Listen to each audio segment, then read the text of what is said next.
Well, to talk more about all of this, we can bring in Daniel McAdams. He's the Executive Director of the Ron Paul Institute. Good evening to you, Daniel.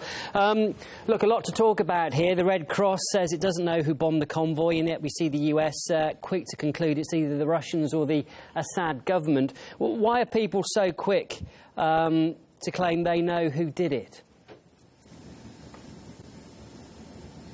Well, the U.S. doesn't want to talk about the 62 Syrian soldiers that it killed a few days ago, and this very conveniently, perhaps coincidentally, completely changes the topic, whereas concern over the murder of these 62 Syrian military officers was considered a joke by Samantha Power.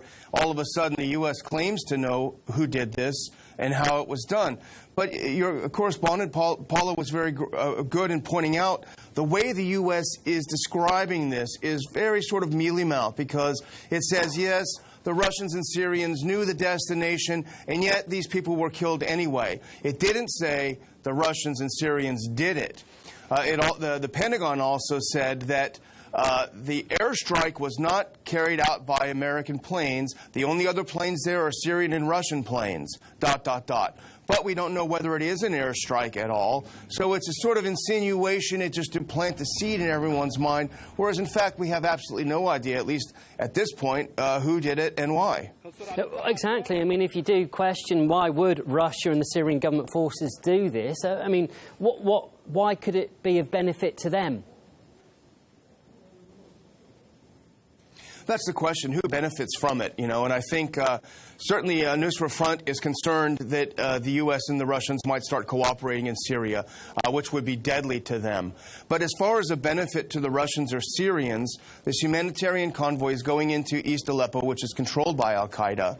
But bombing it once it gets in there, how does it benefit? The entire world is focused on these humanitarian convoys right now, especially after the ceasefire. So why take a moment when everyone is focused on this particular convoy to blow it up and make yourself look horrible? You have to ask who benefits. The only other answer that I could imagine is simply that Putin and Assad are absolute madmen and they enjoy killing people. And maybe half of Americans will believe that. I don't know. But that's the only other explanation that I can see for it. And also, Daniel, today we're hearing mixed messages about the ceasefire from the US. At first, it seemed that, it was off, there was no way forward, and now we're hearing from John Kerry that, it's not over, there is perhaps a future for it. There's a lot of flip-flopping, it seems.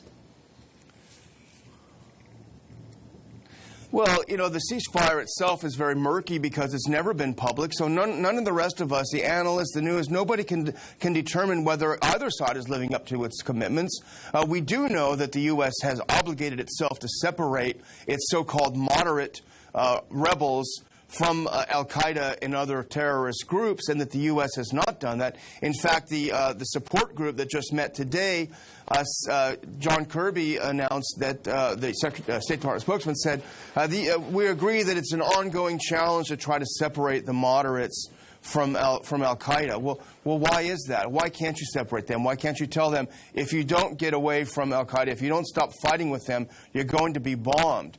And this whole business about moderate rebels is a joke anyway. I mean, can you imagine what would Washington say if an armed group sought to overthrow the government? Would they be considered moderates in any way, shape, or form? So it's hard to imagine. I think Washington is facing the fact that its moderates are indeed al-Qaeda, and it's a difficult wake-up call. And so I think they're in a corner right now.